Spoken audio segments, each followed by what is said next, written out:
learn something. I need to be involved in something that changes week to week, because otherwise I will be very just bored and mentally unchallenged and all this other stuff. And I was like, you know what? I grew up on American football, so I somehow know all those rules, but I still can't necessarily explain them, to like my kids if they ask. But I was like, that's it. I'm into football. I'm into soccer. I'm going to do Premier League, whole 9 yards. I'm like, all right, got to pick a team. Okay, nobody owned by a nation state. No oil money. No, those are that. And I was like, wait a minute. I grew up with the Bears. We won in '85. That's the last time we won the Super Bowl. They are known for just on paper being like, oh, well, they should do well here, and just blowing it season after season after season. And I'm like, well, Tottenham.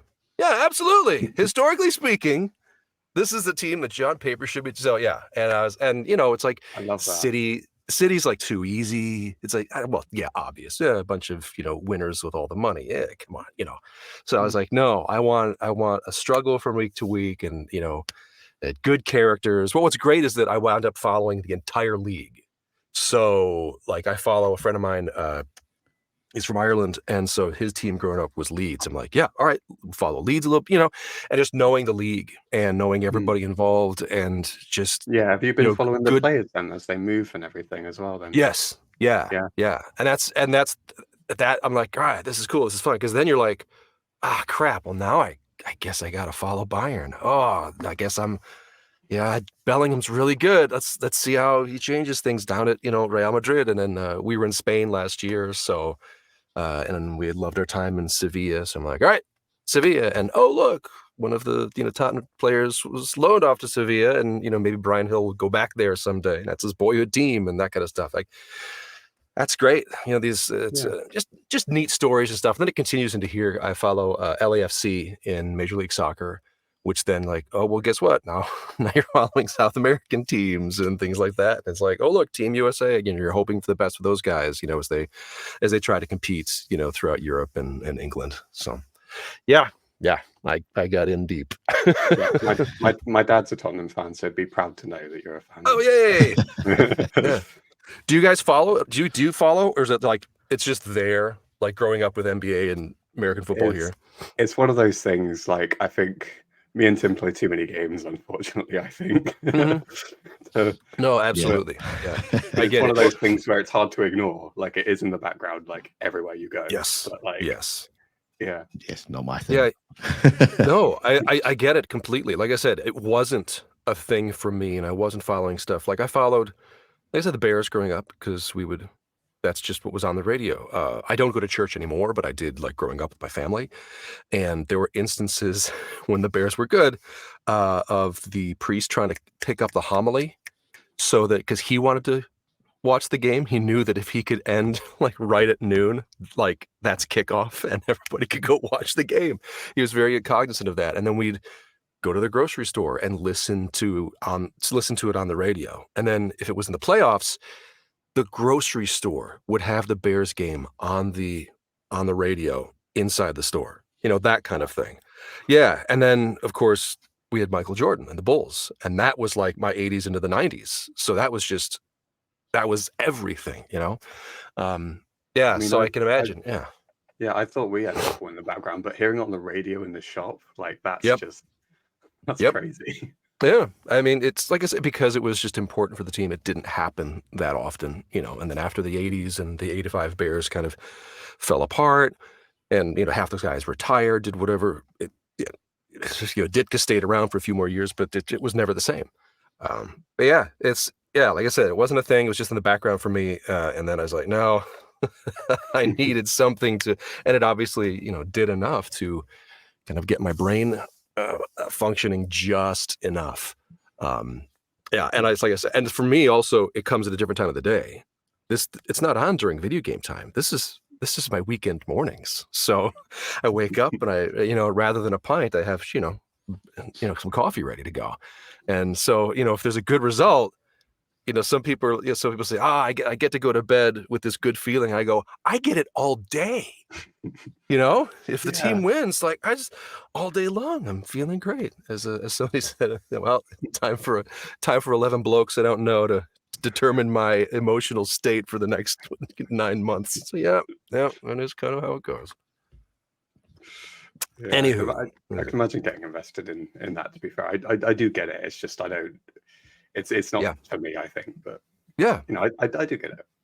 Yeah, like I said, it was more for just something else to just to learn. I just it's it's like an ADHD type thing where you'll just see it's like what's the detritus of stuff from different hobbies, and it's because after X number of years you're just bored with it, you don't want to do it anymore, or whatever the instance is. And this, because it changes every year, kind of keeps me a little more involved. And I thought, all right, I won't pitch it, so easily. So it's just been a matter of integrating it into my family life. Dad, what are you doing? What? 5 a.m. It's kickoff. Sorry. Sorry, I woke you up. Back to bed. Yeah. Anywho. Video games. Yeah, video games. The video games are good. Yeah. Shall we just sort of, what do we want to do first? Yeah. Do you want to ask about the? Yes. I'm going to be really, I don't want to say cheeky. I want to be really sort of bold and say, would it be okay? Because obviously, I imagine Tim's told you this is obviously for our podcast. Yeah. And we love to get a mashup of everybody we chat to, if we do get a chance to chat with people in the community, just a mashup of people saying, I'm so and so, and this is the Lazarus Project podcast, which is the name of the podcast. Yeah. But we were really sort of thinking it would be really cool, and stop me if it sounds really geeky, right? No, it's fine. but if you said hi, I'm Scott Ryder calling from the Andromeda Galaxy, aka Tom Taylorson, and you're listening to the Lazarus Project podcast. We just think coming from the Andromeda Galaxy. Just I don't know. I'm really geeky. I like Andromeda. It'd be really cool. Thank you. Yeah. no, happy to. Yeah. Don't worry about it. Don't worry about feeling like geeky or whatever. You've probably either heard it or read it before. Before I was involved in any of it, I was a fan.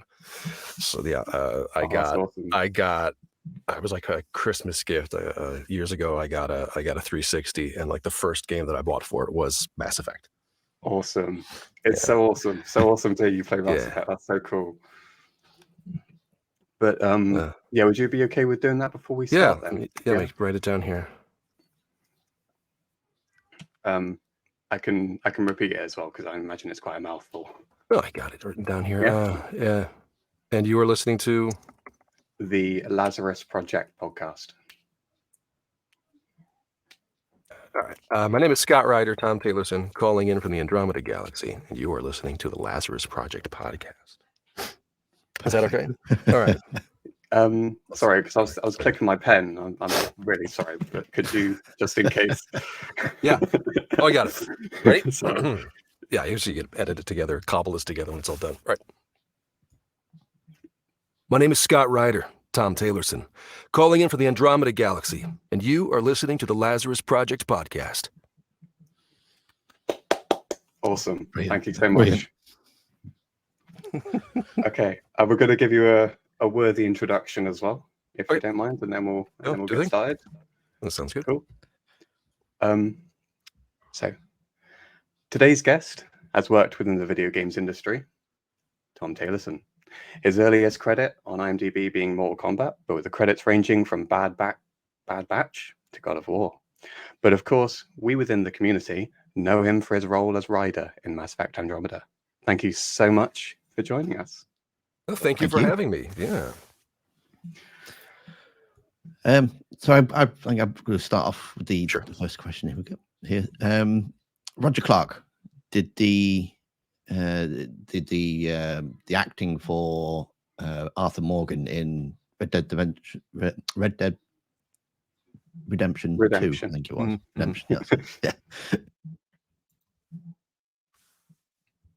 Oh, Tim, your mic seems to. I don't know if that's just for me, but There we go. Can you hear me now? there we go. Yeah, there we go. Yeah. Yeah. So over the past few days, he's been getting quite annoyed on Twitter for people calling him a voice actor when he does all the motion capture and stuff. So I was just wondering, for the part of Ryder, did you just do the voice, or was you the motion capture? And how do you like to prefer to be called? Is it an actor or a voice actor? Or I mean, it is all acting. If it was just the voice, then yeah, voice acting. And I don't know if, if he can do what he wants, because he was brilliant. But I really do think that there is a distinction between just the voice and the full performance thing. He performed that role top to bottom, whatever was necessary. I didn't do any PCAP for Andromeda. Because a lot of the team was up in Edmonton, and then they got some work from some of the other satellite studios of Bioware, like down in Austin and whatnot. That wasn't possible, and it was cost prohibitive to get everybody together. It wasn't going to happen. So they had a team of performance capture people up in Edmonton, actors that they know and they've worked with, who did all of the generic movements for different characters, and then they would perform for all of the cutscenes, the pre-rendered cutscenes. And so we found ourselves dubbing over these actors. Now, the fun part is we didn't see the fully rendered cutscene. We saw them in a PCAP space, the black suits with little white balls and everything. And then we would dub over their performances. And what I found interesting, an anecdote on my side, was that they changed because of availabilities and who was working and other things. They changed performance capture actors for Scott Ryder part of the way through production. And I was having a tough time matching some of what I was doing with the original actor. His timings, readings, just stuff was different. And I was like, no, I can match this. But it wasn't coming easily or naturally. And they switched over to an Australian gentleman. And I said, hey, that's a different actor. And they said, yeah, this is some so-and-so. We know him. I was okay. I matched with him easily, first take, every time. And I was like, oh, I'm glad you guys didn't bring him in. We have the exact same instinct, the exact same pattern, and it was completely unintentional. But he made the choices that I would have made performing the role. And I just thought that was fascinating. So did they not bring him in because you were struggling? Did they bring this guy in for something else? Because he could have had the role. I mean, that he was doing it the exact way I would have done it. I mean, he could have played it. It was pretty amazing. Like I said, just the timing, the instinct. It was exactly what I would have done, and so it was very easy to match to. There was talk of at least having me and Frida in the same room to act some of the Ryder twin scenes, but that never came to fruition. There was no time or opportunity, and it wouldn't work with the technology that we were working with at that point. That would have been so cool. Yeah, and now though, of course, the people, hey, is Andromeda going to get back together, or do they introduce new people, and then the writers are there? We don't know. And I'm like, yeah, you guys want old me and old Frida running around a sound stage. That's not. It's been a few years, and then with Dragon Age where it is, it's I don't know when we see anything Mass Effect again, and we don't even know if we'll be involved. So that's why I make that joke of, do you really want, your parents kind of shuffling around a soundstage? I don't know about that. But what if you were the wizened protagonist, not the protagonist, but the wizened character who sort of, is this the one who guides the new protagonist? I mean, would you be okay with that? Yeah, I think, because I have rarely to never had the opportunity to kind of come back and revisit a character or a performance. And I think it would be interesting to do something like that, especially with some of the storylines, like Gil, and the possibility of raising a child and that kind of thing. And some of those were my favorite, my favorite plots within the game. And I thought, it was interesting, progressive, and things like, hey, you could go somewhere with this. If there is a sequel or something else, how do you deal with, hey, I'm, leading this and protecting this. Oh, wait, I've got a family to worry about now too. How that changes, the characters' decisions and what they're willing to throw themselves into versus, a young team throwing themselves into anything. You think of, some of the missions where they're slightly comedic, and it's not fun anymore. This is, life and death for them all the time because they've got, kids back home that they have to worry about. So yeah, that'd be fine. That'd be fun. And game production and the story side, the storytelling side, changes every year. I think of, people that started out doing, Destiny. They were voice actors for Destiny. And now as they tell more story and whatnot, the people that have been doing those voices for years are coming in and performance capturing those characters now. It's like this, a new evolution for them to continue playing those roles. And it's a lot of fun. And so, what will that look like within a few years? Do we need the suits anymore? Do we just draw on somebody, or as we did for some of Red Dead 2, they were capturing our voices, but at the same time, they were matching it. We all had helmets on to record our faces so that they matched your voice and face to whatever NPC you would be pasted onto within the game, so that all of that syncs up immediately for them within the tech. And I'm like, yeah, stuff in it. Yeah. And that was, a few years ago. And that was just for, the background randos like me. I mean, I can only imagine everything that, went into going to, like I said, putting it together, Arthur Morgan and the rest of the gang. So where will that be? When Andromeda or the next Mass Effect comes around, who knows? That's a very good question. I'm sorry. I know that we've got a list of questions, Tim, but I really want to piggyback on something. No, okay, go for it. I was just watching a video the other day, actually. Like it was just kind of like one of those sort of overview, sort of talking about all these things with Andromeda, and it was really interesting that they made a really good point, saying that Andromeda's left a lot of things. It was like Andromeda, I think, was great as one huge setup. I think, like that was the kind of message of the video, and there are so many unanswered questions. I was sort of going, I was literally thinking about this when you were saying about Gil, and it was like there are so many plot lines and things that were set up in that game that we don't know if we're ever going to really get to conclude, which is it's just it's crazy to think about. Really, it's a bit daunting. Really, like this, I can imagine, like, because you said you played the game yourself as well, haven't you? Like, there are certain things that I'm sure you want resolved as well. Yeah, and other things and people or performances that I didn't get to interact with, and in playing the game, I did. It's always fun to kind of see stuff in context. There are points where I went, I don't need to play this anymore. I lived it, I lived it, Dottie, and because that was weird. And I did a playthrough as Frida, as Sarah, because at that point, I think it'd be different now, but at that point I could not, play through the game. Voice. And oh no, man, just every choice I made and things like that. I remember recording some of that stuff, and some of it I would go, yeah, that's that line. Yeah, that's how that reads. Absolutely. And every time now and then I go, I really could have used a take 3.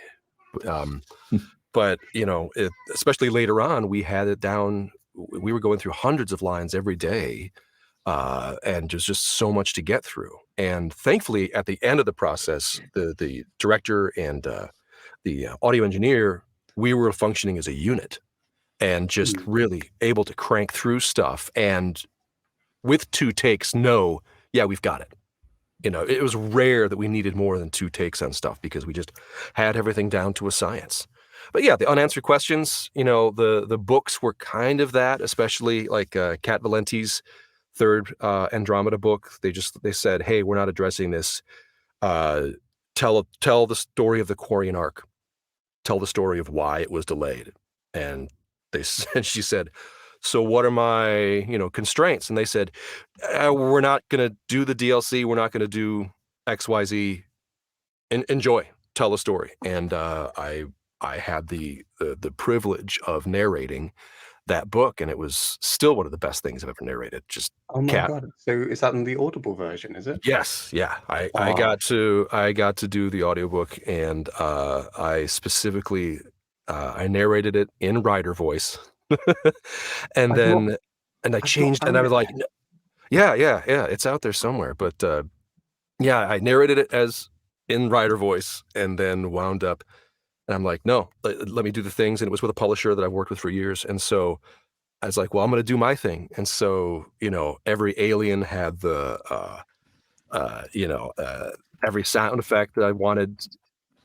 Did you That it would do emulate. like the proper Elcor thing as well, where you described the emotion sort of thing? Yes, but she Yeah. wrote it that way. She wrote it that way. And That's then, brilliant. kind of did my best version of a Batarian for Batarian stuff, because I don't have like, any of I can't do any of the technical, vocoder switches or drop the pitch or something like that stuff, because you still want to maintain the kind of suspension of disbelief. You're listening to one person do all this stuff. So, you try to make the Hanar a little, kind of ethereal looking and feeling. And the thing that they kept in there is that I did the volus breathing. So every now and then I would be in the middle of a line for a volus, and they kept it in. I was like, they knew what I was. They were like, at first it's like, what is he doing? And then I'm sure we're like, within a matter of a few paragraphs, the editor went, oh, he's on his shit. He's a pig in slop. He's just rolling around in it. He knows what he's doing. He knows the property. He's part of the property. Just let him go. Yeah, so that's all in there. I don't know Yeah. where it is, but I'm gonna have to find that. It That was, sounds yeah. amazing. Yeah, it's, a lot of times audiobooks are very much work. And that was one of the few times where I was like, this is not work. I'm just absolutely having fun, because Frida got to do the first two because they were all the women protagonists. And so they were like, well, we're going to throw Tom a bone here. And so I got to do this third book, and it was a joy. I didn't know, actually. So both of you have narrated versions of the audiobooks then? You sort of... Yes. When I saw that these books were being published, I actually reached out to Blackstone. Then it was Blackstone Audio. Now they're Blackstone Publishing. And I said, hey, this company, Titan Books, is printing a trilogy of books based on Mass Effect. And I said, hey, it might be a neat get for Blackstone if you said, hey, we will produce audiobooks for you. By the way, we can produce audiobooks for you with the two leads. And they reached out, made that pitch, and the only like stipulation they had was that I or Frida narrated it. They didn't give anybody else permission to do it. And so that's what we did. And yeah, it was great. And then what was nice is that the folks at Blackstone said, hey, by the way, we now have this great ongoing relationship with, this publisher and publishing like sci-fi and stuff we don't usually have in our repertoire. Thanks for opening that door. And I was like, yeah, sure. No problem. So it worked out for everybody. Yeah. Sorry. I'm sure we want to get to some questions. If that's okay. It's so awesome talking about this stuff. Do some I'll do some quick answers. Like I said in the email, I'm usually pretty long-winded, but in the email you listed the questions. I'm like, wow, some of these are really quick answers. Like yes, no, someday, that kind of thing. So we'll see. We'll see how much we can get through. Yeah, honestly, your answers about these things are really interesting, though, aren't they? Well, thank you. Yeah, for sure. I mean, looking, obviously, you say you're a Mass Effect fan, and it's the first game you bought on the 360. When you got the job of Ryder, how was it knowing that you were going to be replacing Commander Shepard, the protagonist of the franchise? So there was no callback or anything like that. Like I thought maybe there would be. I knew what I was auditioning for when the auditions came through. And they're checking availability and doing all this stuff, and they finally pulled the trigger and said, "Hey, show up to this place." And I probably still have the email archived. My agent at the time, I said, "Hey, is this the real deal? Like, I know what this is. I know what this is for. Like, is this for real?" And he said, "I don't know. Just show up and go there. Temper your expectations, everybody. Just show up and do the job." And I showed up first day, and they're patching Catherine in from Edmonton, and she was like, "So, welcome to Mass Effect. What is?" And I'm just like, I'm just gonna stay real quiet, just shut up and listen to her pitch and other things like that. And then when it was done, and I was able to say, "No, I know everything you're talking about. I've played the entire trilogy all the way through. I love 2, and I love to move it into 3. And I was, no, I'm here. Let's go. And I remember there were a couple instances early on in the process when she would say, "Okay, so this is a Krogan. What am I doing? You know all this. Let's go." And it was true. There was a lot of like shorthand we could get through stuff. Like I knew what I was, who I was addressing, what they looked like, how this felt. And it's rad as heck. There was like and you just kind of went in and did it, and just there's a little bit of like, ooh, is this the real deal? Am I doing this right? Is this okay? But the casting was right, because it didn't necessarily come. I wouldn't say it came easily, because there was work involved, but it came naturally. Like nothing felt forced or like it was a bad fit. It just it just went. Yeah, so there was incredulity at first, and then, weeks and weeks went by, and I still wasn't replaced. I used to make that joke, about being replaced, and yeah, it was, and it went on. Can you imagine if it was an Australian? Yeah, right. Australian PCAP actor who was just that was amazing. But yeah, it just kept going on, and I was like, all right, well, just this is the job, and it did. It continued for like a year and a half, on and off. Wow. It's so cool though that they've got like a package, I suppose, like the Mass Effect intro with like, this is a Krogan, this is this. Like they do give you all the context, which is quite cool. Yeah, if you ask or whatever it is, because you're just recording as you go. So early on, we recorded the kind of the primary story beats. And so anytime there was a new character, something introduced, they would say, this is a Quarian, or this is this person who's this, these are this, and you give your little background, and then you just go. There's no sheet, there's no packet, you never see the script ahead of time, you just go. And it's it's a neat process. And so you're talking about Mark Meir, we're not replacing, we're just building on what they did. And it's like, okay, ooh, how would Mark do it? Okay, don't do that. How would Jen do it? Okay, don't do that. That's been done, and one of the things they were specific about is, yes, later in the game, the writers are a little more confident, a little more this, but in the beginning of the game, no, they are unsure, maybe a little cocky, that kind of thing. And so we played with that, and there was a lot of, the humor and fun stuff from that, like the Liam, side mission was very much in that venue of a bunch of space adventure kids, having fun danger adventures, and then it gets more serious as the game goes on. So a lot of the feedback as well, like you hear each other's voices playing back to each other as you know. No, if you were lucky. So they use a proprietary software now for Bioware called Veda, which is a way for them to enter scripts, and then the script is married to. So it looks like, just reading a script like for a film script. But then those cues are married to the audio as you record them.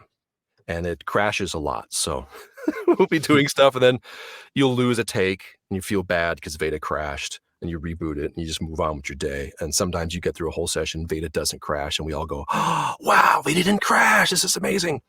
But you get the cue, and if you're lucky, somebody else has recorded ahead of time. And so they're able to play the cue before you, and you act off that. Otherwise, you just act off of your director. For some of the time, it was voice directors out of Edmonton, and then later on they brought in Josh Dean, who also has the same read and comedic timing as I do. So Josh and I can never like do anything together. They were like, "Why did you choose the same actor for these two different parts?" And Josh is phenomenal.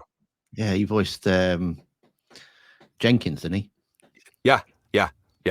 And so Josh is amazing. He was wonderful as a director, wonderful, and we just would play every day. It was just playing. And then Judy Alice Lee was the engineer, and she now is a voice actor, very good actor in her own right. And it was funny. I forget what it was. She was talking about something, and she was delivering a line or something like that, and Josh and I just stopped and went, "The hell are you doing on this side of the glass? Get in the box. Judy, you're amazing." We're like, "Yeah." She's, "Oh, stop." Like, "No, Judy, you can do this. Holy crap." And then she played they got a video of her on like an open mic night and playing guitar and singing. And it was amazing. She was gorgeous and wonderful. And we're like, "Yeah, Judy, geez, girl, go do the thing." And she is now doing the thing. She lives, I believe like Colorado, and got a home studio and is doing the thing. So but that was like our team. Every day we would record those folks, and Josh would spit the lines to me, and I would just react, and that's the whole thing. It blows me away to think that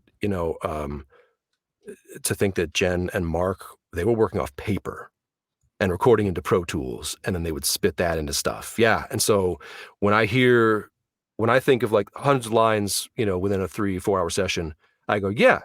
With this system, yeah, absolutely. And then they would tell me, yeah, Jen's record is like 400 something in a session, 400 something cues in a session. And I was like, they were like, well, I was Mass Effect 3, so she had 3 games to build into it. But I was like, weren't you still using paper at that point?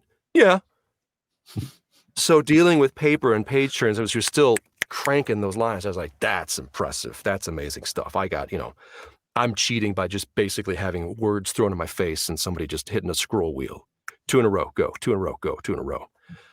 So there was always this little thing in the back of my, all right, I'm shooting for that number. I used to write down how many cues I would get that day.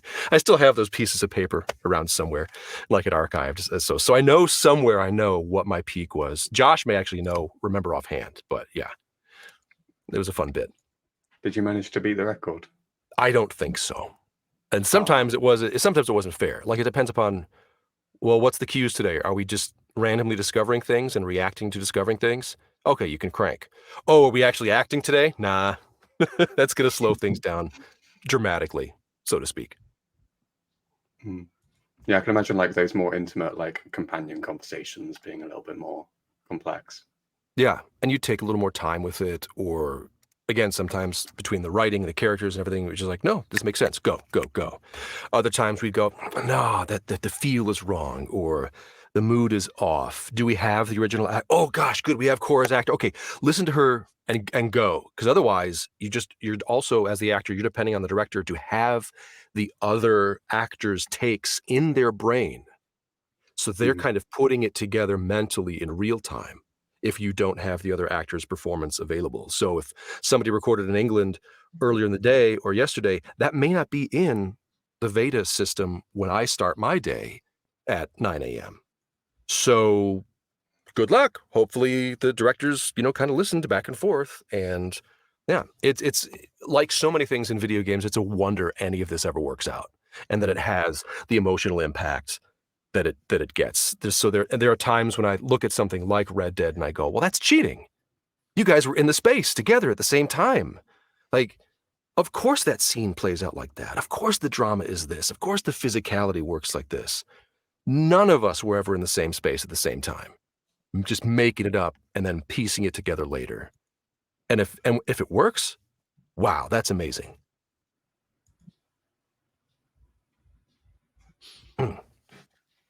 Cool. Another 10-minute answer. Here we go. That was an incredible answer.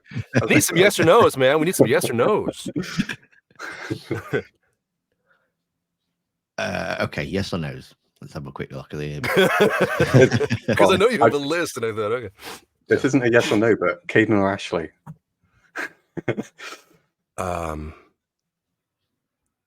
Oh, I made a very so I was the biotic, so I didn't need him. Oh, It was a very mechanical choice that I made. I'm like, you're going to be on the ship for a whole trilogy because I'm the biotic. And of course, later out, it comes out she's a space Nazi. So I'm like, ooh, well, you're not coming with me either. You're going to live, but you're not coming with me. Yeah, I rolled with, oh, I she rolled with, was it? she becomes a little bit more like accepting and like over the course of like the game, I would say. Like in terms Yeah, of 3, I think she mellows and becomes a bit more. I don't know. I get that, like what she said about I can't what was the line? I can't tell the aliens from the animals in the first game. Like yeah. no, but Yeah, there's a first impressions. First yeah, impressions, ma'am, yeah. you're on the ship, ma'am. Yeah. So my crew the whole time was Garrison Rex because it's just I'm up front, imagining things, and Rex is up there beating people up and shooting shotguns, and then Garrus is in the back, just popping guys off as I run midfield. Yeah. Yeah, like I said, it was a long time ago, so it was very mechanically made choices. The Reapers Now, would approve of that brutal efficiency there, like yeah, the strategic benefit. yeah, yeah. Like I said, I was playing games with a different mindset. Although, would I make different choices? I don't know. There are more choices available. You look at a Baldur's Gate and you think of how, again, games change, development, all sorts of stuff. You think like, wow, there's a lot more branching paths in this thing. It's like, yeah, because they have a long time to do it. There's different systems in play versus, just Paragon Renegade. Mm. And so, yeah, it'll be interesting to see if they, maybe they don't even have the opportunity to react to a Baldur's Gate. You know what I mean? Like Mm. they have systems in place, and this is how the game plays. We can't do that. We know we can't do that. Or between budget and time and everything, we know we can't do that. Well, you're gonna look old, by the time these things come out. And that's an issue with game development. Once that ship is going, it is exceptionally difficult to turn it. And so it's just sometimes you get hit by inopportune timing of, here's our game. Oh crap, Breath of the Wild. Right? And so Breath of the Wild happens, and even successful open world stuff, Ubisoft, climb the tower, open the map type things don't hit. And it's because, well, you've got Nintendo that can do whatever they want for however long they want and bring out the thing and polish it within an inch of its life. And I think Baldur's Gate was that, where it's like, here's our role-playing game, and just like, okay. And it just looks or feels old because games take like 3, 4, 5 years to make. And so I don't think we'll see a reaction to Baldur's Gate for a while. I mean, we are still pumping out roguelikes, in the vein of like Dead Cells and Binding of Isaac, and we're still pumping out my soft spot, which is roguelike deck builders, Slay the Spire. And it's like, Slay the Spire kind of nailed it, but y'all keep trying to do more. Okay, fine. Like, what's the next level of that? I don't know. People keep pumping them out, but it might be a while before we see somebody go, okay, wait a minute. What if I do this and this? And oh, look, the deck builder's better. Yeah, I guess we'll have to wait and see. Mm-hmm. Yes or no?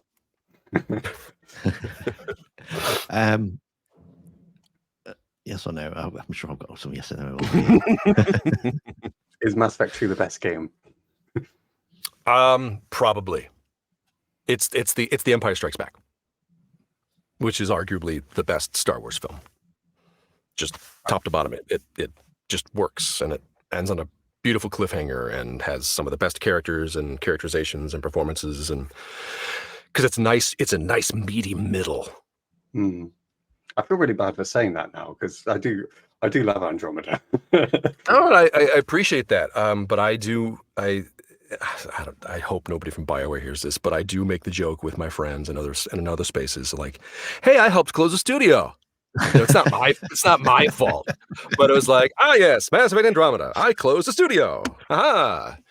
And that's the joke I always make. And that's on top of when I was told by the Persona gang, the PCB, the people that brought me in and did the localization and directing and that. There's like, hey, this will be the thing. This will be the thing, man. Like doing conventions and all this other stuff. And I was like, sure, whatever. Heard it before. Nothing changed. Nothing changed. I had this really good job for a year and a half, and that's what I got to look at it. I was already relatively old when I came into it, and then by the time Persona rolls around, and they're like, "Hey, this could be a game changer for your career," I'm like, "Yeah, sure, it will be." It's you can hope, and then it's like, no, you've been here. If something changes, and it's like I'm working at the rate of I don't know, some of the other big people, the Critical Role people. I won't notice it. It'll just be like some slow transition and suddenly, oh, I'm doing this thing, or oh wow, I'm doing a lot less audiobooks. Oh, because I'm doing these other cool things. But that's not happened. And at this rate, I'm like, you know what? Probably not going to happen at this rate. But that's okay. I've had a good run. I know it's a long way off, but Mike Gamble has hinted that Andromeda is going to be returning for the next game. Yeah. So do you think we'll see Ryder again in that game? Do you think there's more stories to be told? I hope so. I can't say anything about anything. I have like bits and pieces on the rumor mill, but that's like it. I think it's everything is like all in like pre-production right now, or pre-production, where they're just bandying ideas and getting a story and a narrative in place, as they feverishly try to, finish Dragon Age. I'm hopeful, just because like I said, I'd loved. Was it Rob Paulson always says, "What's your favorite job?" He goes, "The next one," and for me that'd be it. That'd be the next job. I love working, and if I get to, I'm sure it'll be like a totally new team, but if any of us get to play together again, oh, that'd be the best. It was just a joy to work on as a property, and then just as a performer, and to be like the first thing I booked after moving to LA. I mean, that's an absolute privilege. I do honestly believe that like Andromeda deserves so much more, and you yourself as a Ryder, and of course the female Ryder, you both deserve so much better. I think you deserve so much more, because I think both of you had so much more to give to that.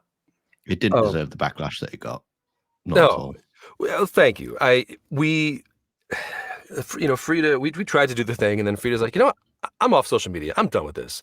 Because, she's a very strong, outspoken woman in social media space. It's like, yeah, she's going to get trash. And she's still an exceptionally strong, ass-kicking, opinionated woman, and I love her for it. And it just kind of went, oh, well, that happened. Again, everybody will say, hey, this is going to do a thing or change a thing. And it doesn't. There's so many things that are just not up to you in all of this. So you just kind of roll on. Since then, Frida has been in a bunch of different stuff. She's an Apex legend. I mean, there's all sorts of stuff. I went off and I did the, Persona during COVID, during lockdown. That all of Strikers was recorded during lockdown. So all of that it's just not up to you, and you just kind of roll with it. Yeah. We were bummed because we wanted to do more. We wanted DLC. We did. Frida and I were like, Frida had prints made. She's like, yeah, I'm gonna sign stuff. And no. yeah. So, and that's when Frida was like, nah, I'm not doing this anymore. I'm not gonna do that train. That's not my jam. And it's true. She was like, nope, I'm gonna hermit and record my stuff from home and do all this great stuff. And she has, and as time went on, that's kind of where I went to, just in a different direction with doing more, more audiobooks, because that was already a thing laid out for me. Have you met Frida and sorry, no, go ahead. I was going to say, have you ever met Frida in like real life, or has it all just been through? We had work? lunch yesterday. We had lunch yesterday. Yeah, I don't know. I don't know how many of some of the stories that you know yet. So when Mass Effect started, when we were working on it, so before this, you probably know about Octodad, the game Octodad. No, No. okay. No. Some kids, they were kids. Now they're like parents themselves. Guys out of DePaul University in Chicago. It's got a great animation and game development program, and a small team of guys that call themselves the Young Horses developed this game called Octodad. It was a kind of a physics-based, it's a QWOP, but you're an octopus trying to masquerade as a regular person on land, okay? And SAG-AFTRA has a deal with DePaul where they have, DePaul can call in actors from the area. We get paid $100 and they get to they choose from our auditions what actors they want to call in for their projects, and we come in and record for these student projects. So I got called in to do this student project called Octodad. And a friend of mine, Anne Sonneville, was called in to play the mom in this thing, and I was the father, so we're trying to do things. It was a fun ride, great. A couple years later, these guys have graduated, and they are making an official sequel to their student game called Octodad Dadliest Catch. And they called me back in to play Octodad again. I was like, sure, guys, let's go. And then, and they had a Kickstarter and everything, and I gave them money for the Kickstarter. I kickstarted the game. I don't think they knew that until years later. But then they said, hey, we're looking for somebody to play the mom again. And I don't know. And I said, Anne Sonneville that you worked with before is still here. And she's better than she was a few years ago. You give her a call. And they did. They brought her in. And so they were looking to cast the young girl and other stuff in the game. And there was this really opinionated person talking in some online discussions on Twitter about game development. And they clicked over to her profile, and her name was, and her name was Frida Wolf. And they're like, hey, we noticed that you're a voice actor in addition to knowing game dev. She spent about a decade in game development before voice acting. And so they said, would you audition for this? Yeah, sure. So suddenly she got the part of the child in the game. And then like me, she plays all of the rando non-player characters in the spaces in the game. So that is the core group. And the three of us actually had lunch yesterday, which was delightful because we're all trying to get out of our little boxes for the first time in a long time. So first moving to LA, I knew Frida because we'd worked, quote unquote, together on Octodad Dadliest Catch. And we'd gone, back and forth and met up when I first moved out here, all of this stuff. So we knew each other. We'd worked with each other, sort of. So at this point, I've had a few sessions for this thing for Mass Effect Andromeda. And I'm in my booth working on some audiobook. And I get a call. It's Frida. And at this point, Frida is living down in like Anaheim or Orange County, somewhere down there, and commuting up to LA every day. So she has like just a very long drive all day, every day, as she's bopping in and out, doing sessions, auditions, whatever it is. So she just calls me after a session. And she says, yeah, I'm just calling, talk. I was like, yeah. Now, she says I broke the NDA. I say she, so I'm going to tell my version of the story, and she will yell at me, in real time. So we're going back and forth. We're just chatting about what we're working on, whatever we're doing. And I said, yeah, I just had a session over here in Burbank, whatever. Frida says, you had a session over at Burbank today? Yeah, in the morning. Oh, really? I did too. Was it over at Formosa? Yeah, maybe it's over at Formosa. She says, would your session happen to involve a well-known space IP? And I said, yes, it did involve a well-known space IP. And then she's like, can you keep a secret? I'm like, yeah, I can keep a secret. Can you keep a secret? Yeah. And she says, I'm the female player character in the next Mass Effect game. And I said, that's funny. I'm the male player character in the next Mass Effect game. And this devolves into 10 to 15 minutes of us just going, shut up, shut up, shut up. So and- Frida played Mass Effect before as well. Yes. Oh, Yeah. that's amazing. That's so cool. So we knew, and we were just like, this, okay, so we just got to keep this in the down low. Let's quiet. So we would see each other in passing as I would leave and she would come in, or back and forth.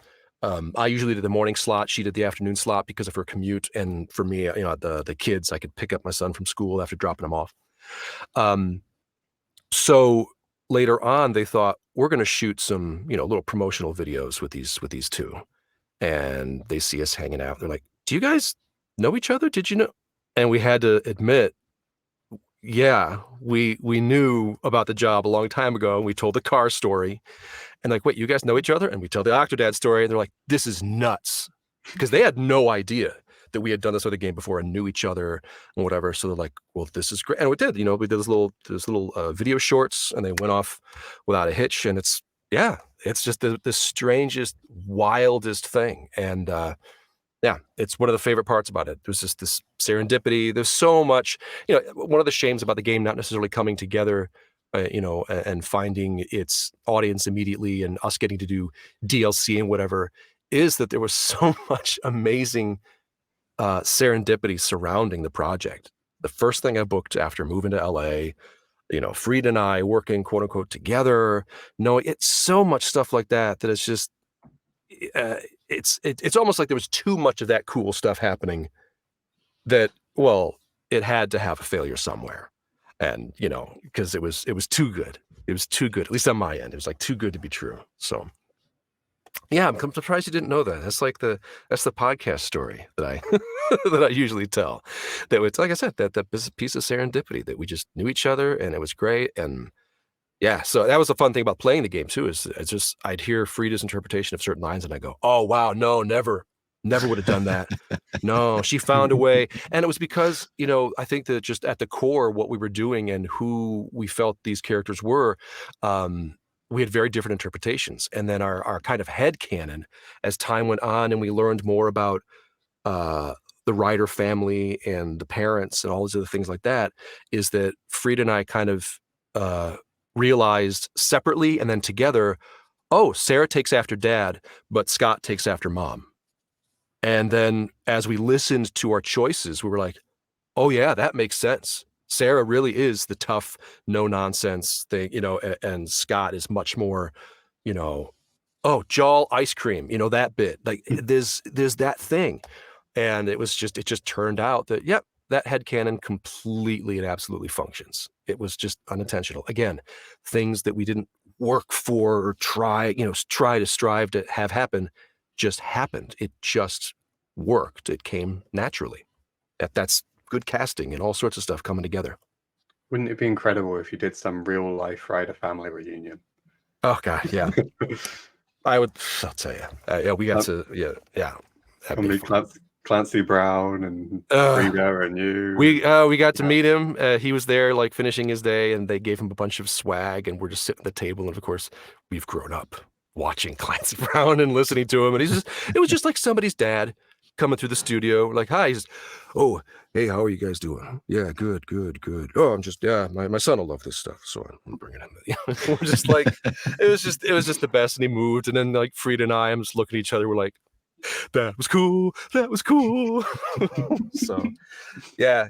Like I said, it was the things that could have been. It was kind of fun and cool. Like I said, and I was relatively new to LA, so just like running into people like that was just cool and strange. And it was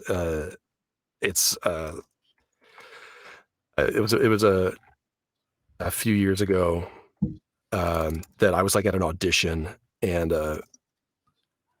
I was at an audition, and I'm just waiting for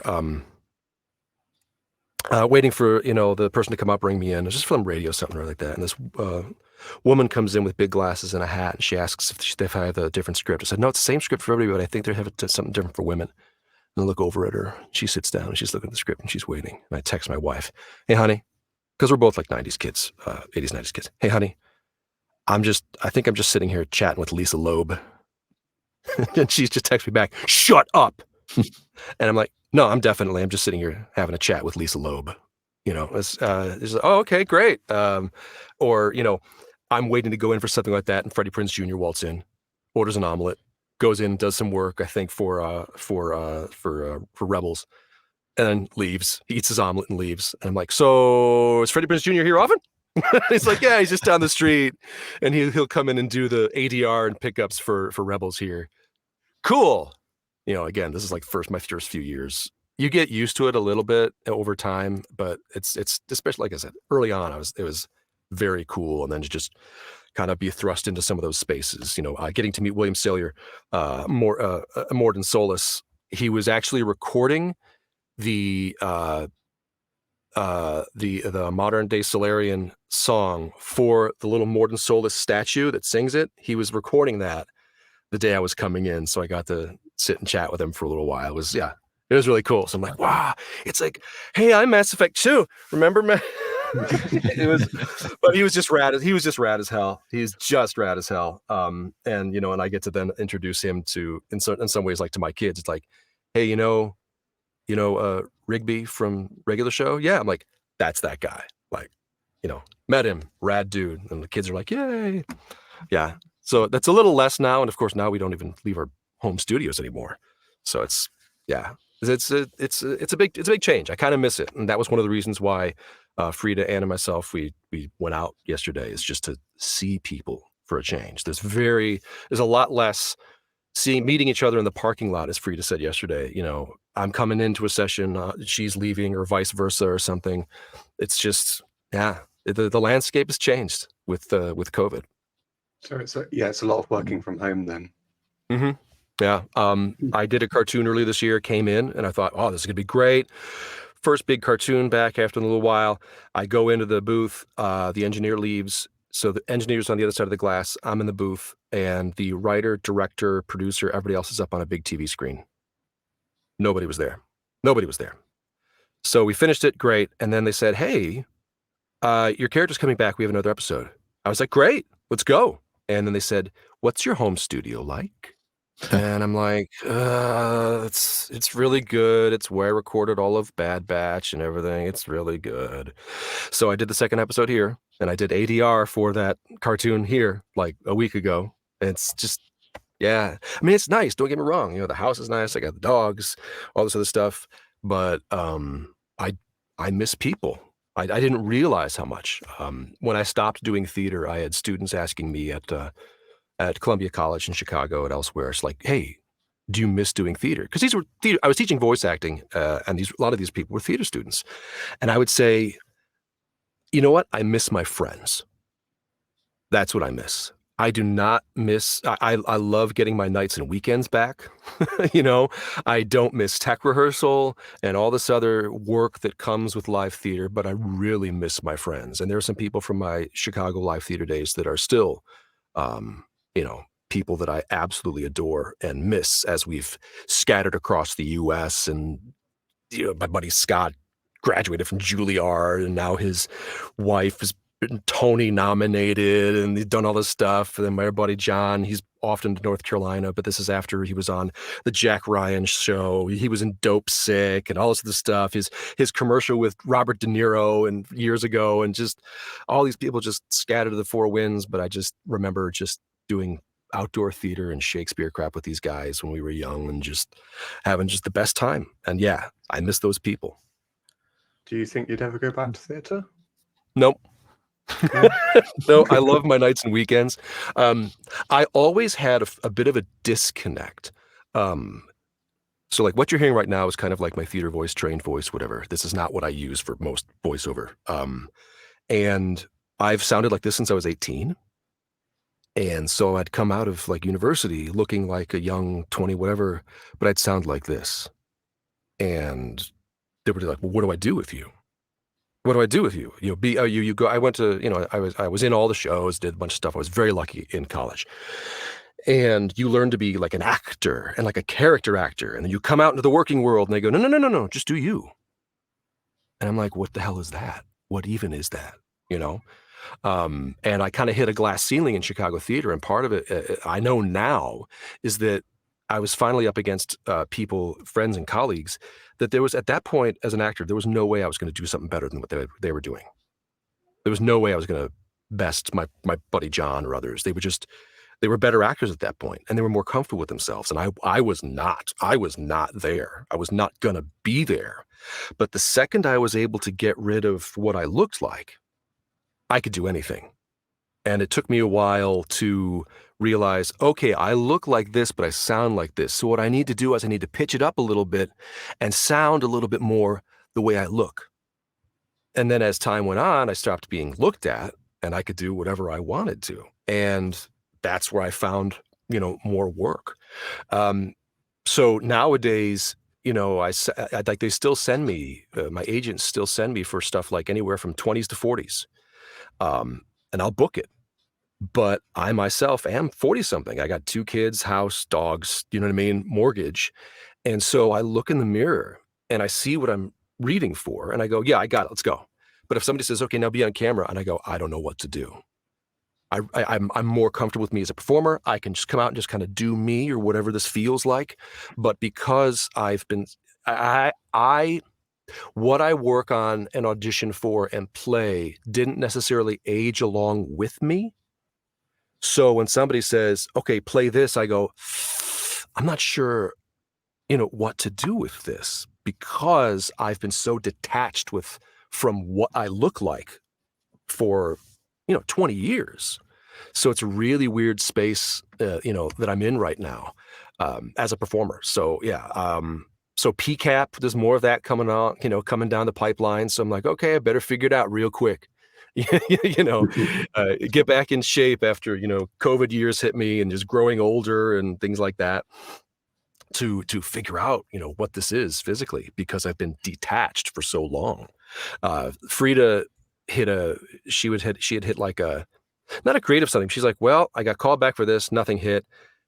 Work is going okay. She's like, I got to do something. I got to expand. I got to grow. And then she had a realization. She's like, well, you know, the old standby, you feel, you grow when you're in your uncomfortable place. And she's like, all right, I need to be really uncomfortable. I'm going to take a stand-up class. And so she's been studying stand-up and trying to create a tight 5. And she's going to go do an open mic night with the rest of her class in a few weeks. And she's like, you know, I'm scared out of my mind and stuff like that. And I thought, oh, that's, you know, that's genius. That's brilliant. I love it.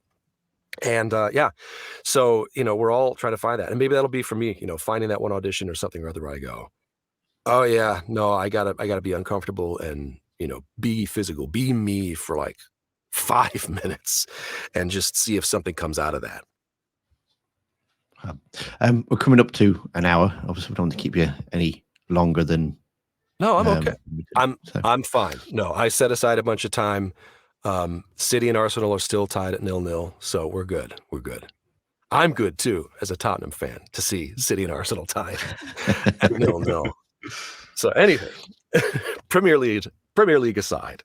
Do you mind if I very quickly? I don't know how long you've got, Tim, but do you mind if I very quickly ask how you got involved with the Bad Batch? Because you were talking about that earlier.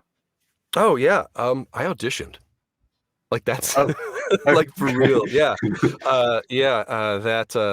that character came along, and I don't know how they heard through it. So I wound up doing a one-off episode for Star Wars Resistance as Agent Wraith.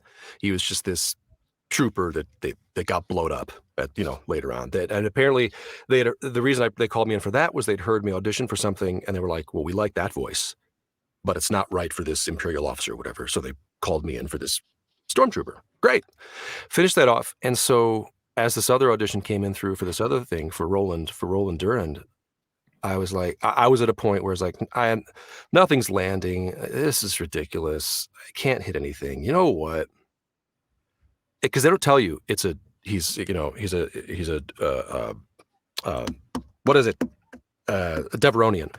I got no idea. Yeah, they just said, here's the character, here's the thing. And I was like, you know what? Let's go Irish. So I did the whole thing with an Irish accent, and I made it really, because I was like, he's kind of charming, but also, insincere, and also like, yeah, let's just go. I just did it just to do it. And they booked it. And they're like, just don't do the Irish accent. I was like, you heard through that? They're like, yeah. I was like, all right. So then I had to like tie what I did separate from like this idea of a character that I came up with. And it was great. And I recorded that from home. Again, one of those situations where I was like, oh, look, I could be with people. Nope, no people, no nothing. But, to have everybody come in, they show videos of the SpongeBob cast sitting around and standing together, that's just, they don't do it anymore. It's just, I came out here thinking and hoping that would be the thing, and that's not how anything is put together anymore. And it's a shame, because early in my career, I did do radio spots and others with people in the booth. And it was an absolute joy. So yeah, there's an energy. We've gotten good at not having people there, but there is an energy that we, at least as performers, miss. I can imagine it helps so much more as well. Absolutely. And I think it also winds up, because we've been able to up our game as performers, but I think it winds up putting a lot more onto, it's more efficient, it's faster, we get more stuff in the can at a higher rate, but I think it puts a little more onto the director to keep those performances in their head all together and know, okay, I've got stuff that'll match together. I have performances that will sound like they bandied off one another. So, more props to the directors for having that in their head, but it winds up being a little more of a director's medium. Yeah. With the rise of AI coming in, are you more worried about people like cloning your voice now? Even though because you get like further and further away from like the studio and stuff. Yeah, I mean, absolutely. I think it's good. It is and will be a concern for anybody along the way. If somebody is going to, utilize my voice for some text to speech something, because let's be honest, it's not. None of this is artificial intelligence. All of it are plagiarism machines. That's what they are. They plagiarize existing works of text, of art, of audio, and they just cobble it and mix it up and spit it back out. None of it is artificially, intelligently generated. It's all scraping. So if somebody's going to scrape our stuff, then we should be paid for it. Like everything else, we've had a residual system for all media in place for a very long time now. Like, pay us. That's all any of us ask, is to be paid fairly for whatever work it is. Even if it is, well, I want to like take and remix your work. We have that in music too, right? Where if a loop or a sample or something is of a certain size, you have to credit somebody and they get money for it. You think about Bittersweet Symphony, Verve, they just in the past few years got the rights and money back from that song because the Stones went, no, you looped this and this from this song. It's you just copied and pasted and kind of scooched it around a little bit. No, you pay us, and that kind of stuff is held up in court.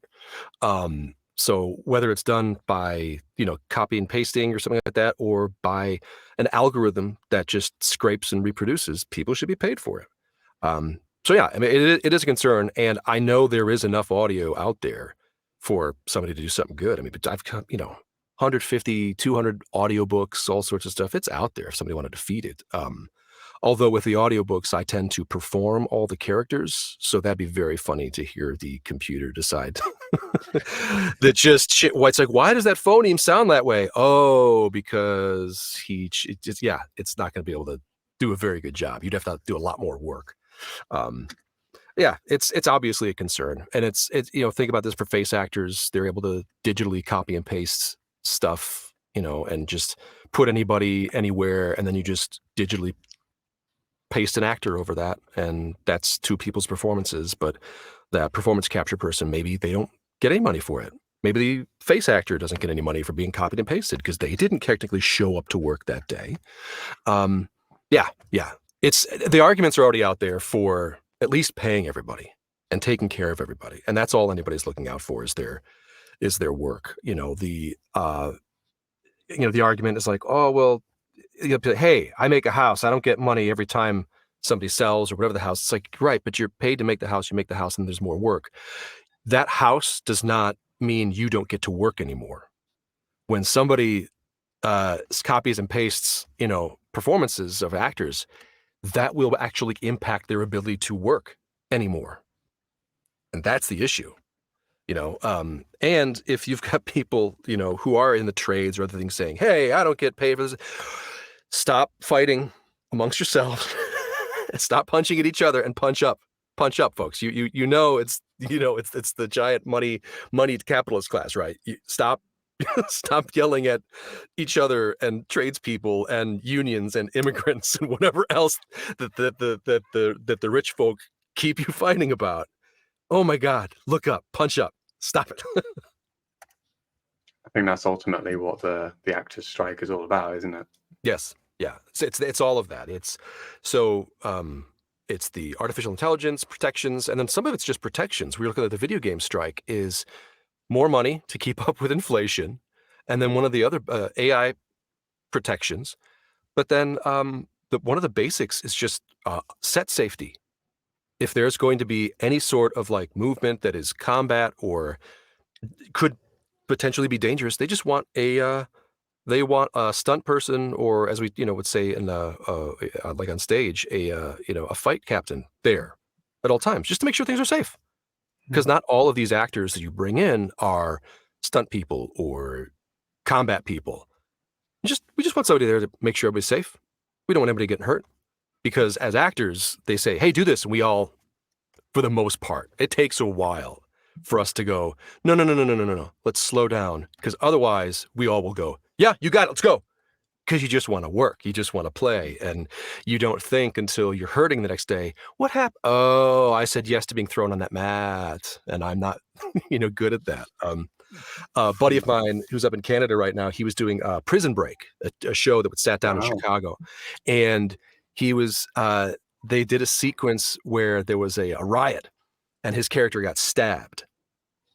And the guy that stabs him was this like 6'5", heavily muscled stunt dude. And so my buddy, he was like, do stage combat all the time. I got this. And he did. We did a bunch of shows together. Let's do it. Right.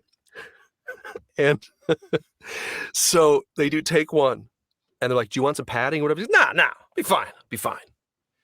He gets grabbed and shivved in the chest over and over and over and over and over again. And so it's just this big dude hitting him in the chest over and over and over. They go, cut. Do we got it? No? Okay, again. Grab, stab. Do we have it? Yeah, but we need some coverage from over here. Okay, again. They did it like 5 to 10 times, and this dude was not really pulling his punches as he stabbed. So my buddy, his whole chest up into his shoulders and everything, like black and blue and green and purple for like 2 weeks. And so he was like, yeah, next time I ask for the pad, because we were all young, early our 20s. It's like, we're invincible. Let's go. And you want to please everybody, And then that's what the stuff that you put into contracts and union protections is to protect us from ourselves half the time. Not necessarily any video game stuff I've ever worked on, people are really cognizant of asking you to do too much or vocally stressful stuff. People are really cool about it nowadays. But half of it is to protect us from just being overly zealous performers saying yes and trying to please everybody so you get called back for the next project.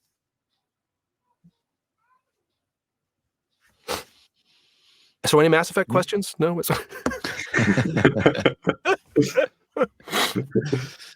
No? It's an interesting, well, it's a conundrum, isn't it? It's a simple thing to ask for. Yeah. And yet, because it costs more money, the big places they're gonna bulk. So that's what the fight's all about. And yeah, there's stories of people recording a lot and trying to get as much video game work in they can as possible, knowing a strike's coming. There was, that kind of thing. So yeah, and you got to think, hey, GTA 6 is probably out there being, performance captured and recorded right now, and that could shut down within the next few weeks. So we will see. We will see.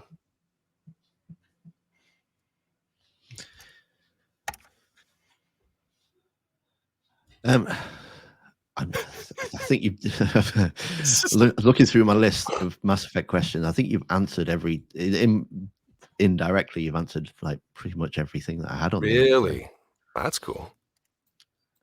I don't know. Have you got anything else, Craig? I'm trying to think at the top of my head. I say top of my head. I'm also reading the questions, thinking, have we really done all of them? I don't know. Who's your favorite Mass Effect Andromeda companion? Oh, jeez. All right, that's a tough one. I really like Drac, especially as I've gotten older. the woman who wrote Drac, wrote from her position as an older person, and so that was something that stuck with me. I like the Liam loyalty mission. That was an absolute blast to record, and of course that's the first thing that got shown, and everybody's like, "Oh, this looks great," and I was like, "That one was great." That was well chosen, a well chosen sequence to showcase. So I've got a soft spot for everybody, but I will say that because of the storyline of, hey, let's have a kid together, Gil. I loved that possibility in the game space. It's like, as somebody who thought, hey, maybe we'll get some DLC or a sequel. What does that mean for these characters to have kids?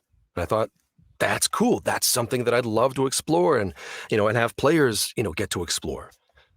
So it's not necessarily a fair question for me because I got soft spots for everybody, but just for that storyline, Gil.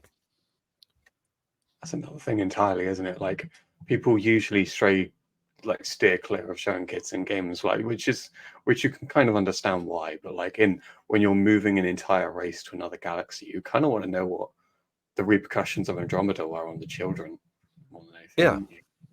Yeah. There's cool stuff. There's cool stuff there. There was, like you said, there's a lot of questions and other things that unanswered and possibilities and places to go with it, and we don't necessarily get to know those things.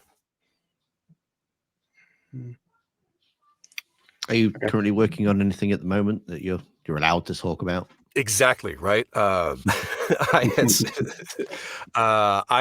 be very honest, I don't. But because of NDAs, if I did have anything, I couldn't say anything.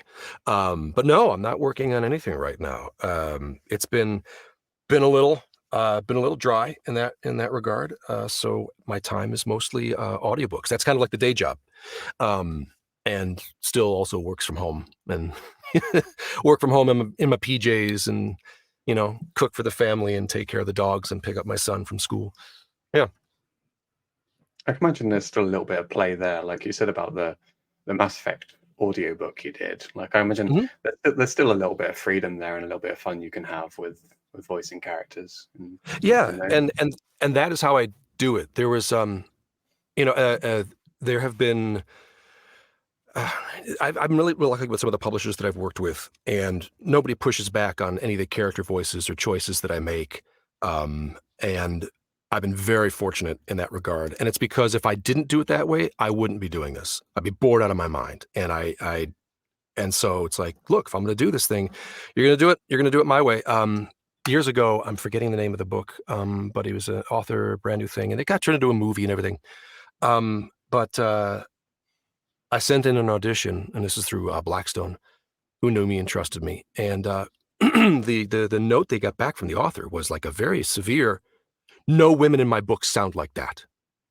And I'm like, I did a generic like lady in authority sound, and you don't do, it's not Monty Python or anything like that. Nobody does that. But I was like, okay. And so the guy at Blackstone who I've worked with for years at this point, he's like, I don't know what to do. Like, make a different choice. I don't know. I'm like, okay, I'll pull back on this and maybe tweak this. And then it came back as a no women in my. I'm like, okay. And then the author wound up choosing Bronson Pinchot, who you might know as Balki Bartokomous from the Perfect Strangers show from back in the 80s. He is a very, very well-known and highly regarded audiobook narrator. I'm like, well, I'm not going to compete with Bronson. And I would never read the way he does. He has a very particular style. And I'm like, yeah, all right, not me. Fine. Something, find something else. Yeah. So it's been freeing. And I've actually used some of the things that I've come up with in audiobooks in video games and animation, where it's just something I explore and I go, oh, I know this. And as a matter of fact, like Ryder, the Scott Ryder voice was something I kind of tweaked and I had in there, sitting in there. But then I wound up, because I had spent like 2 years performing and knowing that voice, knowing that character, knowing where this sits and where it's delivered, I had the opportunity to be the voice of Hyundai. And I got it. I was the voice of Hyundai for 2 years, and it's just Ryder voice. And I had people reach out to me on like Twitter. Is that you for Hyundai? I'm like, yeah, I'm the Hyundai voice now. Yeah, but it's one of those things that as you come up with stuff and you invent, you plan. Sometimes it's just having something in your back path. I know how to apply this, and I know what to do, and it comes out sounding natural and real and believable and connectable, and you just go with it. That's the voice. That sometimes that's all the thing that's final. Sometimes that's the thing that books it is just, oh, this sounds natural and real. This is not put on. Again, like while people say you come out of university, I'm ready to act, and they go, no, just do you, and that can be very hard. So sometimes you find like a tweak of you. So it's not really you, but it's still something that's comfortable and believable that you can call upon at a moment's notice. And especially in the commercial realm, that's exactly what they need.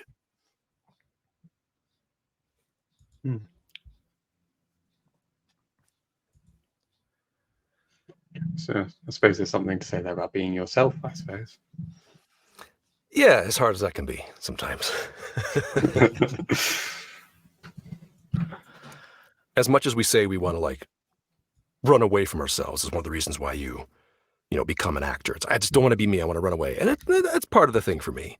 And my day-to-day life, just growing up, suburbs of Chicago, small town of like 2,000 people.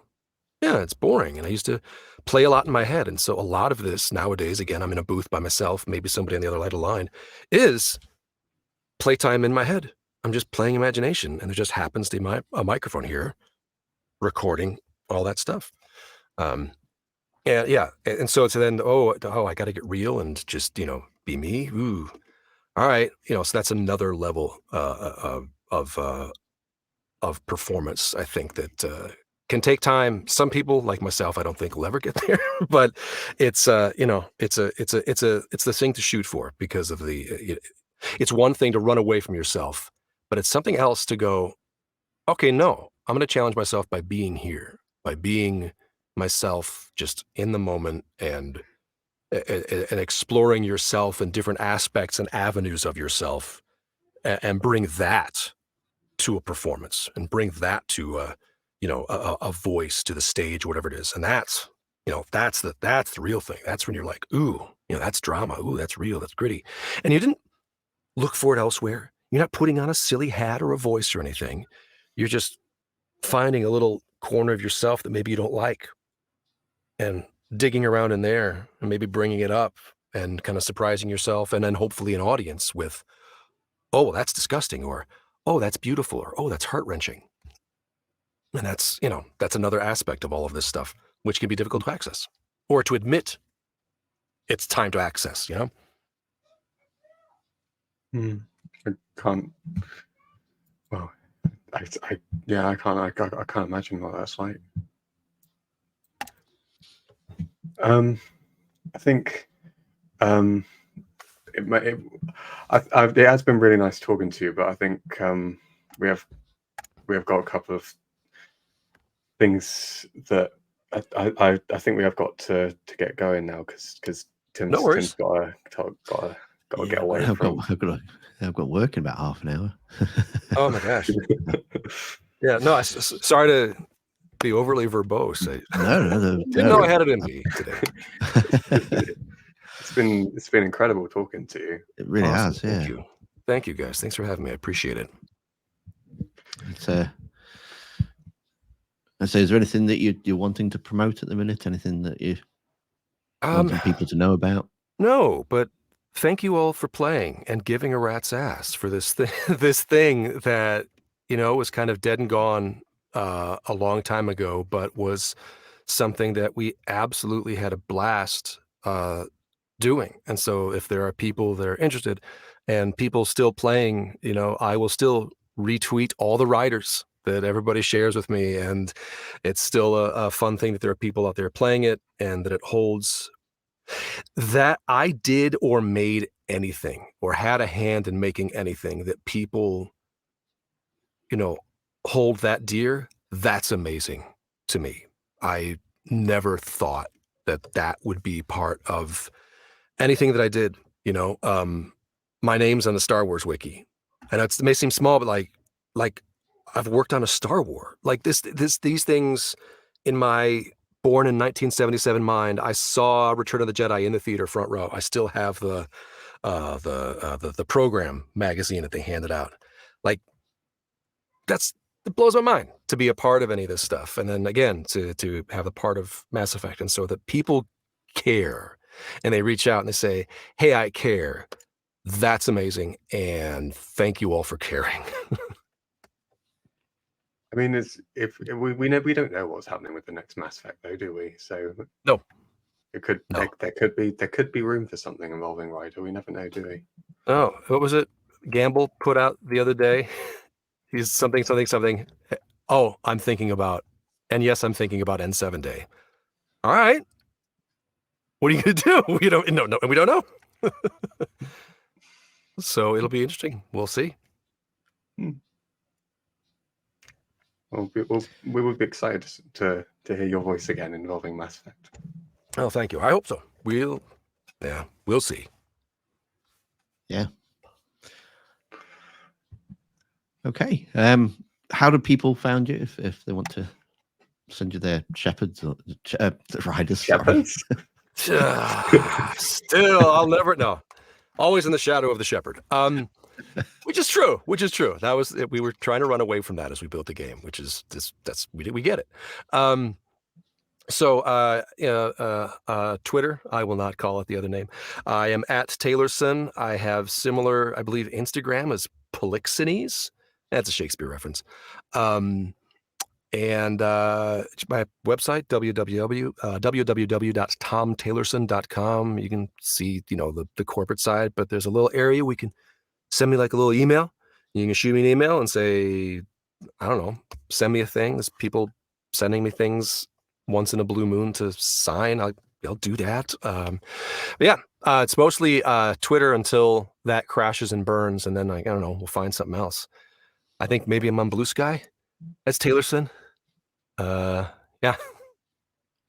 Thank you so much. Thank you. And yeah, I apologize that I have to. I could actually ask so much more questions that.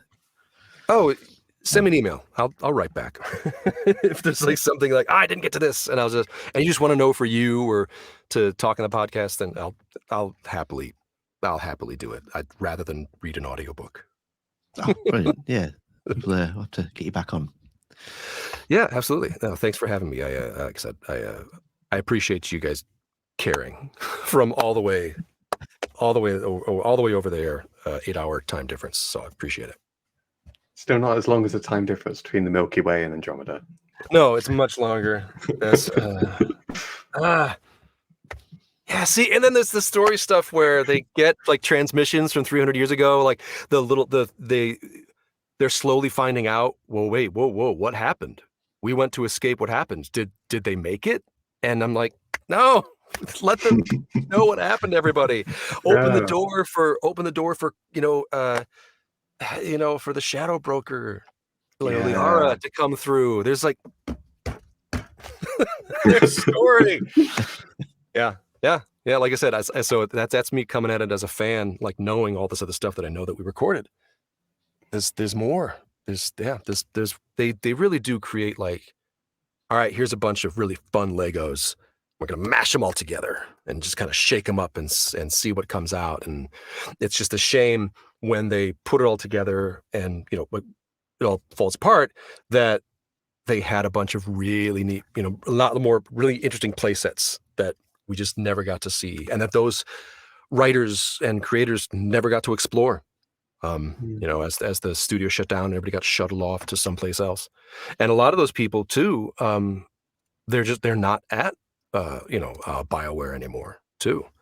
So That's true. be a very different thing coming down the pipeline. Yeah, it's a shame. Yeah. Oh, I do need to know though. Which ending do you prefer? Oh wait, the original. I think I don't know if I prefer any of them because everything's got its, you know. I always remember, was it the fusion? Where Synthesis. yeah, where everybody comes out sparkly and Joker walks out sparkly and Edie's not there. And you're like, oh, right, that would so I remember like my initial playthrough doing that, thinking, yeah, that's the thing. That's kind of how I, you know, do the middle. I did the middle thing, and then that happens, and everybody's sparkly, and Edie's not there for Joker. I was like, right, ooh, okay, that sucks. And so yeah, that was the fun part, is that none of them quite work out. There was no happy ending. There was always some sort of sacrifice on the part of everybody, which after what everybody had already been through, you know, kind of sucks. But that's life. True. And my final question, which is your Andromeda love interest? God, who did I? Because I think it was Cora, because so I know Danielle Rain. I've hung out with Danielle Rain. You know, we hang out, I've been over to her house, met her family and her horse and all sorts of stuff. It's great. Yeah, I can't do that with Vetra. No, I can't. No, there's no romancing. It's like, no, that's just Danielle. I can't. This is no, that's awkward, you know. And It's like, on my it's like initial, romancing your best friend. yeah, it's like, I know this person, and we know what we did to make the sounds in the booth. It is awkward. It is really awkward. But yeah, but also, like, again, just for the storyline, because I played back to go through stuff like the Guild, because I remember recording that going, this is awesome, and then seeing the game like, yeah, this is still awesome. So yeah, and which is weird because I don't know, you know, the actress who had played Cora, but I do because of her work and other things, and there was other people in the mix, and then they were like, no, just grab her. We know her. She can nail it, and she works out. Sounds great, and she did. She was amazing. Yeah. No romancing work, friends. That's just weird. Yeah, she did do a great job. Yeah, like the performances, like you said, top to bottom, were just great. Not our fault. No. Not our fault. No. No, absolutely not. So, they shouldn't have listened to the angry people on Twitter. They should have stuck with it. Yeah, I mean, was there stuff to fix? Yes, but it's as you've seen analysis over the years, you know, it's this classic Bioware problem where they're like, no, we're going to crunch and we'll make it. The Bioware magic will just happen in the X 3 months, and that worked for a little while, and it just did not with Andromeda. It just didn't. They blew it on that one. Oh well. They came back and they fixed it, and there's still, like, you go and play that today, there's still a good game. The lead combat designer, I still follow him. I think he's over making Star Wars games now. And I was like, dude, the combat's my favorite thing. He's like, oh, thank you. I said, no. I enjoyed it. I was like, these are great tools and placing. There were times when I was skipping dialogue to get to the next fun combat sequence because I knew the dialogue, right? You know, I'd recorded it. I don't need to see it, Dottie. I lived it. But this combat's so good. So yeah, that was fun when Josh and I were streaming the game before it came out, playing the multiplayer, you know, the multiplayer preview that was out there before the game came out. That was a blast because the combat was so good. We do need to give Mass Effect Andromeda multiplayer a proper chance, but we've been playing a lot of the Mass Effect 3 multiplayer. Still good. still still holds up. And that was a fun thing, is that people doing that, and then a lot of the community were like, this is good, but we're still playing 3. Which is amazing, because that, that's generationally, it's such a long time ago, and that it still has this core group of players playing it. It's fantastic. Do you play? No, not now. I did. I did back in the day. I am a grazer of games as I got older, and I think I made the joke on Twitter or whatever last week that I've got a couple bucks for a change, and so I buy the games, but I don't play like anything to completion. I beat Breath of the Wild earlier this year after 5 years, and it's because I knew the sequel was coming, and I put a few hours into that, and that got tabled for a vacation, and then Remnant 2 came out, and then Baldur's Gate came out, and it's like, so did you buy these games? Yes, I bought all these games. What are you playing right now?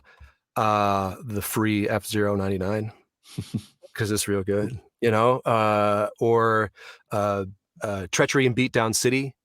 He just came out with the Ultra Mix of that, and that's an older game, and I'm like, well, I'm going to put that in the queue. And like I said, the deck builder things, that just they get me, and they steal my time, and yeah, I like to graze, because of Game Pass and things like that, and I finally have some computers that can actually run almost anything now, and I love like the handheld stuff, like the Steam Deck and the ROG Ally, so I can play while I wait for my son to pick up my son from school.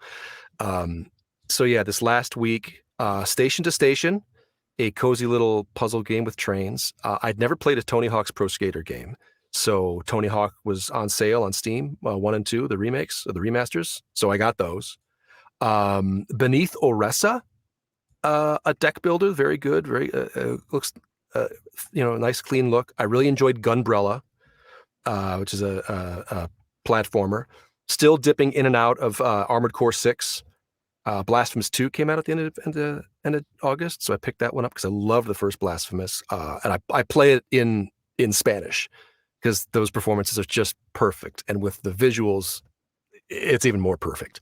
I've got, what is it, like 20 to 30 hours in Remnant 2. I and my friends love the first one, so we played Remnant 2 a lot. And then with the new update, we started dipping back into Warhammer 40K Darktide. I love 40K. I love 40K. It's it's one of those things that I read the books, I play the games, and it's because it's shameless in the atrocities of everything. Everybody's terrible. There's a bunch of fascist Roman stuff, and yep, it's terrible. And the alien, the mutant, the heretic, all of it. And the designs are ridiculous and over the top, and everything is big and huge, and it's explosion-y, and it's one of those few things where I can, from the voice acting and everything, I can not think about work. Even the books I'm able to read and not think about work. I like indie games because they don't remind me of work. I hear work. I actually had to return a game that I picked up on sale because the voice acting was so bad, I couldn't play it. I was like, this is unplayable because I can't. So there's only so many things that I can do that don't remind me of work nowadays. Comic books, for some reason, don't remind me of audiobook work. And then like an indie game that's just text and no voice acting. Those are my happy spaces, which is, again, I think also why, football appealed to me, is that I'm not watching people perform. It takes a lot for me to turn off the actor, performer, whatever, when watching shows, films, whatever. Or it's got to be like a property that I'm into, to not watch the performances or listen or critique or have something in the back of my mind doing that. Reading a book, the narration mode starts to kick in. I can't. Video games too. I'll start to hear, I go, oh, that's so-and-so. Oh, that's so-and-so. Oh, there's Free Day again. Dang it. I'm not playing the game anymore. Dang it. Like I know half the cast of like Spider-Man and everything like that. But it was so good, I was able to overcome, that's just Yuri. And And the guy that's playing Miles in the Spider-Man games is phenomenal. And of course, and I love William as Doc Ock, but everybody in that really did so great. I was able to actually play those games and enjoy them, and not just go, it's Yuri. Oh, there's there's this person. Like I'm in Spider-Man 2. It's like, and I've heard myself in the cutscene. Like, yeah, here you go. That was my 15 minutes during COVID, during lockdown when they just needed people to fill in some of the holes. Yeah.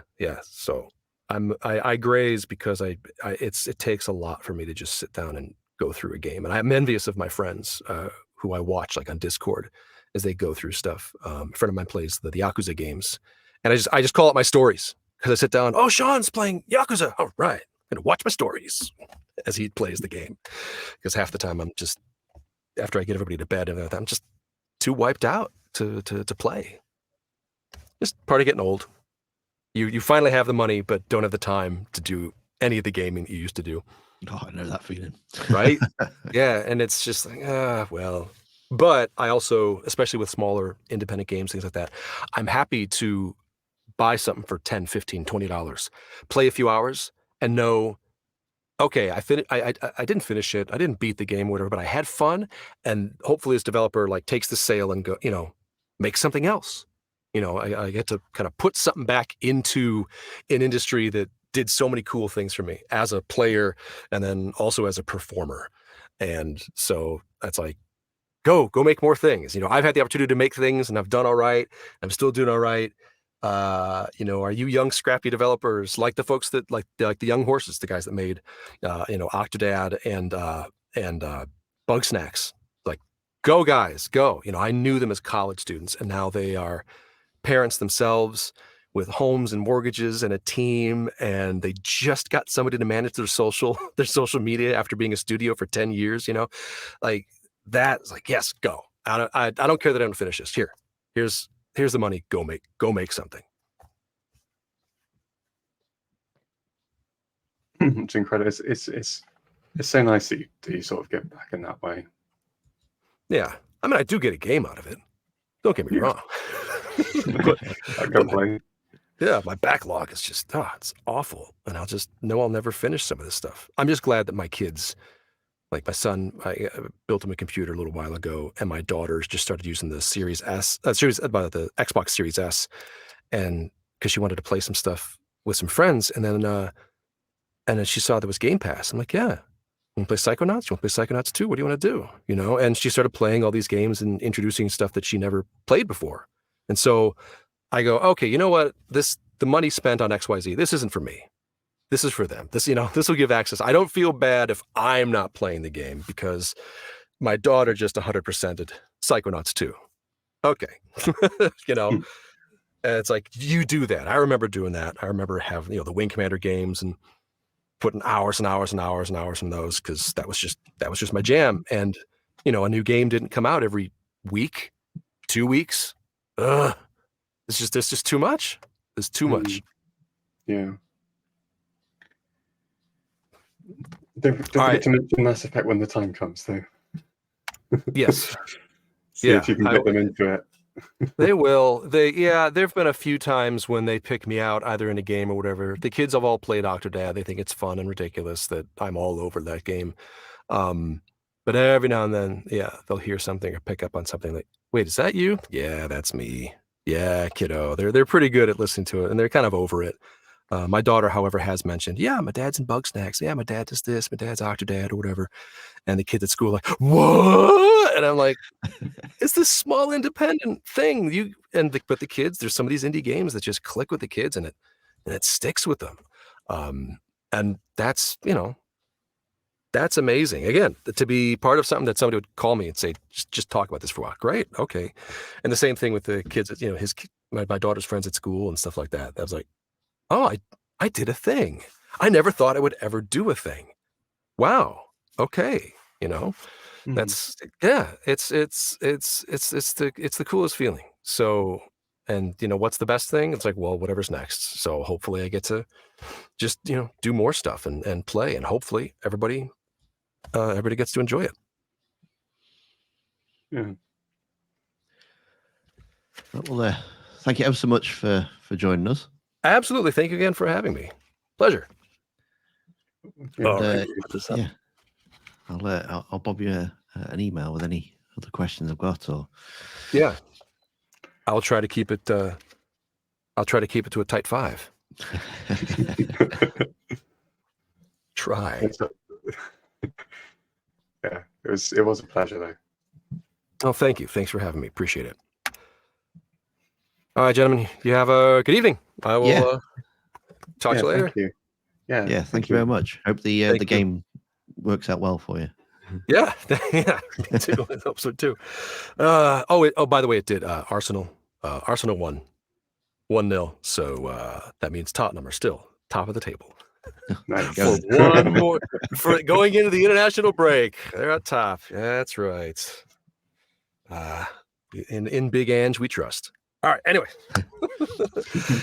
take care, everybody. Have a good evening. Thank you very much. Thank you. Same to you. Thank you. Enjoy the rest of your day.